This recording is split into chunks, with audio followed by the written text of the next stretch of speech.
Final update to my 37 male wife's 34 female sister 29 female tried to kiss me and now my wife is spiraling. Help me.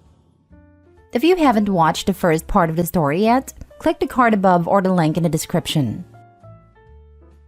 Now the second/final update. So I guess my original posts got reposted onto TikTok and some other subs here on Reddit. So I've been getting tons of messages asking for updates. It feels like things are mostly settled, and I'm really hoping this will be my final update.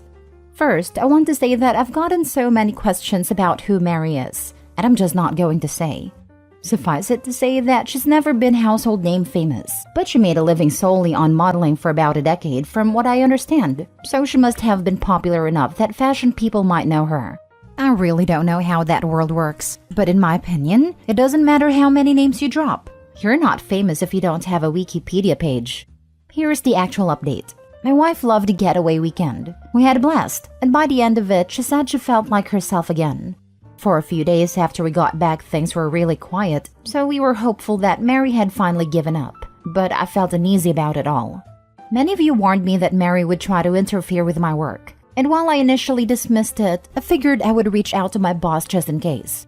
I've been working at the same company for almost 10 years, and she's heard me vent about Mary before, so I didn't have to explain too much. My boss just reassured me that she knows my real character and would let me know if Mary tried anything. Well, as you predicted, Mary did try to contact my boss a couple of days later, and the following is a recounting of what my boss told me. Apparently, Mary said that I needed to be fired because I was a predator and claimed to have proof that I assaulted her. My boss said that was a very serious accusation to make and asked Mary to explain what proof she had. Mary claimed there was a camera that caught the whole incident, and my boss asked her to send a video. Then Mary got flustered and said the police had it, so my boss asked her to send over a copy of the police report. Then Mary said it had a lot of private information in it, so my boss asked her to redact the private information and send it over. Then Mary said she didn't feel comfortable with that, and my boss told her that she could not take action against an employee based on word of mouth from a stranger. Then Mary shouted at her about victim blaming and hung up. Unfortunately, that was not the end of it. Last Wednesday, Mary somehow sent an email from my personal email account with a D-pic, that's not mine obviously, to the entire office. My best guess is that I must have left my email logged in on one of my in-laws' devices. She's definitely not smart enough to actually hack me. But I know this is completely besides the point, but of course she chose the weirdest looking junk I've ever seen. I played team sports all my life, so I've seen a lot of junks, and this was something else. It's honestly kind of funny to think about Mary googling gross peens or something, and sifting through hundreds of images to find just the right one. I had to apologize to everyone on staff, and thankfully, folks were surprisingly understanding. It's actually been a kind of nice bonding experience with my coworkers. I honestly didn't consider myself to be super well liked in the office, but it feels like everyone has been going out of their way to be kind to me, and it means a lot. Anyway, at this point, it was clear we had to escalate things legally. I really wanted to avoid it, but she forced my hand. My wife and I have a lawyer friend who helped us draft a cease and desist letter outlining her continued harassment and the material and emotional damage this is causing us. My wife then sent a message to Mary and my in-laws with a copy of the letter and made it very clear that we would pursue criminal and/or civil proceedings if her harassment continued. My wife's mom then called her crying and begged her to just let it go and leave Mary alone. My wife calmly explained that Mary's the only person responsible for this whole situation and that they, the parents, have always enabled her awful behavior. She also said something she later regretted, but I think was pretty awesome. Mary's going to stick you two in a nursing home and steal your money the minute she has the chance. And you deserve it. After the way her mom reacted, my wife is firmly settled on cutting off her family completely. This happened on Friday. And on Sunday, Mary's best frenemy, Anne, sent my brother a message on Facebook to say Mary is going to leave us alone and to please not sue her. I told my brother not to respond, then just sat and enjoyed the idea that Mary was out there somewhere freaking out about the potential of having to actually face the consequences of her actions. It must be such a strange feeling for her. Since then, we haven't heard a peep from the grapevine. It feels like things are finally starting to go back to normal. My wife is starting therapy next week and will be starting couples therapy in a month or two. She wants to do some work on herself first. She's also taking a short leave from work to rest and recharge. I'm so proud of her for standing up for herself with her family and finally putting her mental health and well-being first. Thanks again for everyone who offered advice. This was a messy situation, but it definitely would have been messier without your help. Oh, I wish I could see the mother's face when his wife dropped the nursing home line. I bet they always assumed Jenna was going to take care of them when they got old. With a scapegoat/golden child parenting style, for some reason, the scapegoat is always the one expected to take care of the family. Well, of course, they wouldn't want to impose on a golden child, and after all, scapegoat can afford it. The saddest thing is that the scapegoat usually complies. They are often guilted into it, or have the misguided notion that if they do this, then their parent will finally show their love for them. But it's never forthcoming, and nothing changes other than the narcissistic parents get worse. But by then, the scapegoat is so worn down they just accept it, while the golden child carries on like normal with their normal lives, and the scapegoat is a slave who has lost all self-esteem. Then the parents leave everything to the golden child in their will. There is absolutely no way this is the end of it. She's going to eventually assume that OP not suing her is the green light she needs to continue to pull the crap that she always has once the heat wears down. When she does something stupid next time, I really genuinely hope that both OP and his wife go beyond just scorched earth to full nuclear wasteland earth on her. She needs to be taught a lesson the hard way with actual consequences, not just threats. That's like parents that constantly say that they're going to turn the car around and put their kid in timeout and then never follow through. I get why they don't want to pursue legal action currently, especially considering that she hasn't done anything since the cease and desist. But when she does cross the line again, I hope they take her down hard. I really do. People like her who make false accusations, and especially pull that stunt with the email photo, only do it because they don't fear consequences, because they've never been punished once in their life. Screw her parents for making her into that little goblin troll of a woman. Okay, Mary's craptacular to the extreme, but wow, those parents are just as bad. She clearly thinks she has no worth beyond her looks, and her parents are just trash. Poor Opie, holy heck. And poor Jenna, my goodness. The boss is the MVP in my book, went down every avenue with Mary and cut her down short. We should all be so fortunate to have a boss stand up for us like this. I did like reading that part. I laughed when she mentioned victim blaming. She is the predator, and she's literally blaming the actual victim. Oh, and trying to frame him too. They're absolutely willing to do this if desperate enough. During my last breakup, my entire family got an email that I was about to be exposed. Nothing ever came of it. However, he got his exposure when I finally could take my proof of recurring harassment from him sending threatening messages, showing up to my job, and leaving messages on my car to finally get him to knock it all off.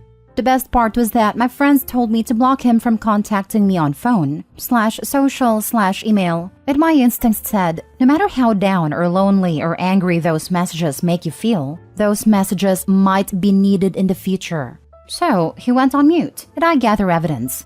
Not a single person ever believed him, luckily. Last story. Am I the a-hole for not wishing my mom a happy birthday and then not letting her come to our house?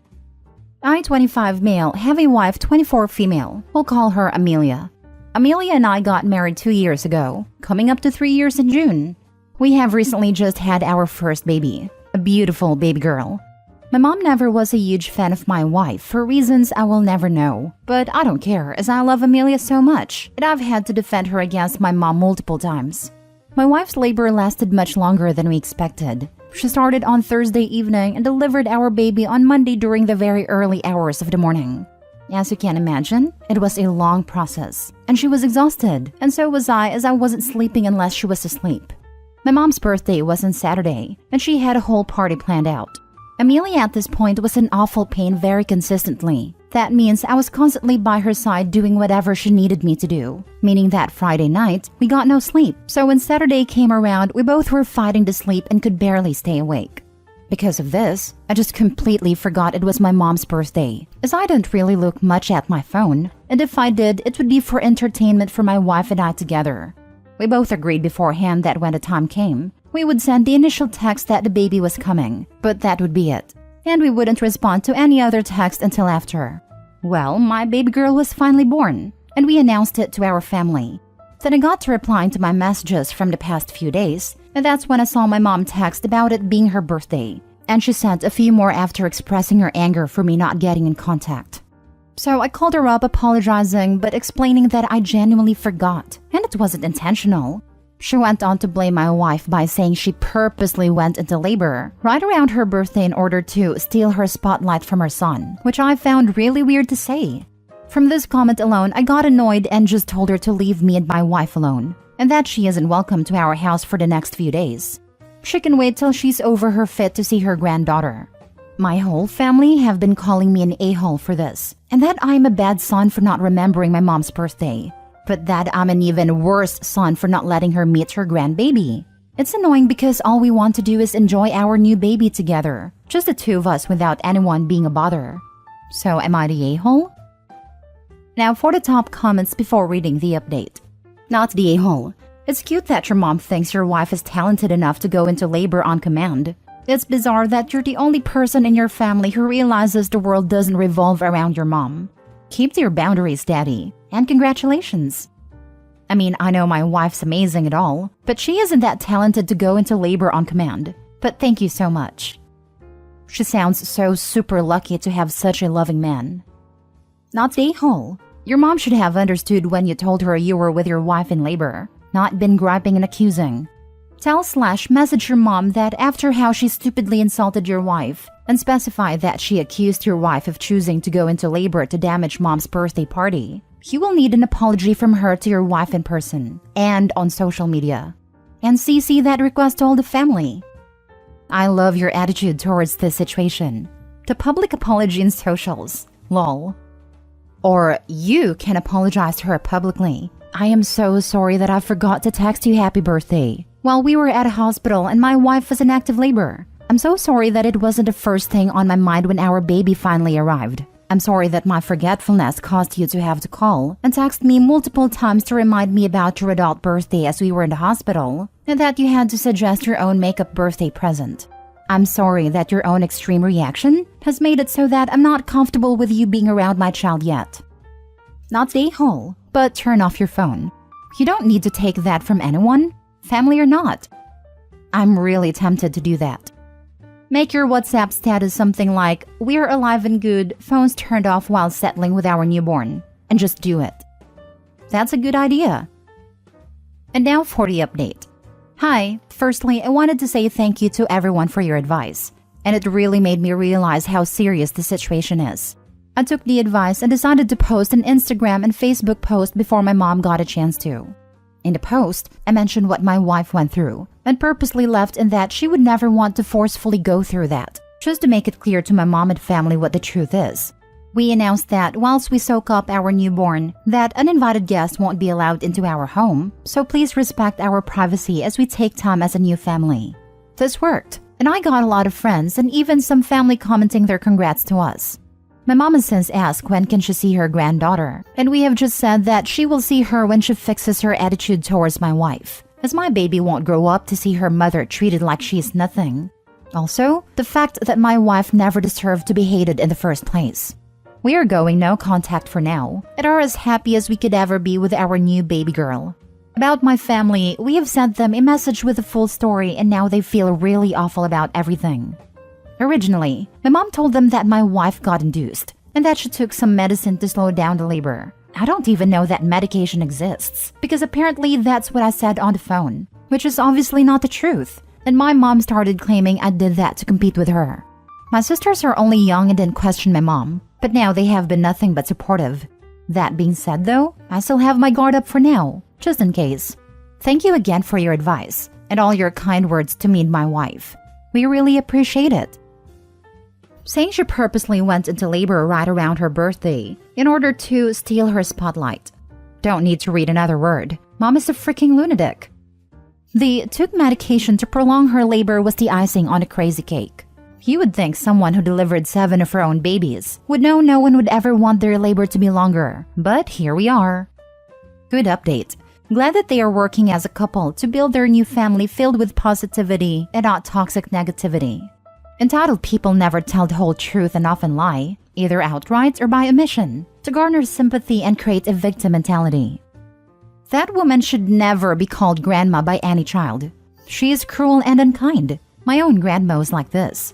I only hated her, and my parents even more for subjecting us to her in the name of family.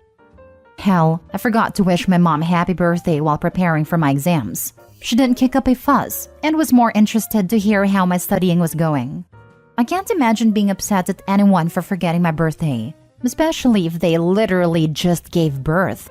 How self-centered do you have to be more upset about a missed birthday? And think an agonizing birth was planned and timed to make someone miss it, instead of being excited and relieved that all involved in the birth came out of it okay. Just pathetic.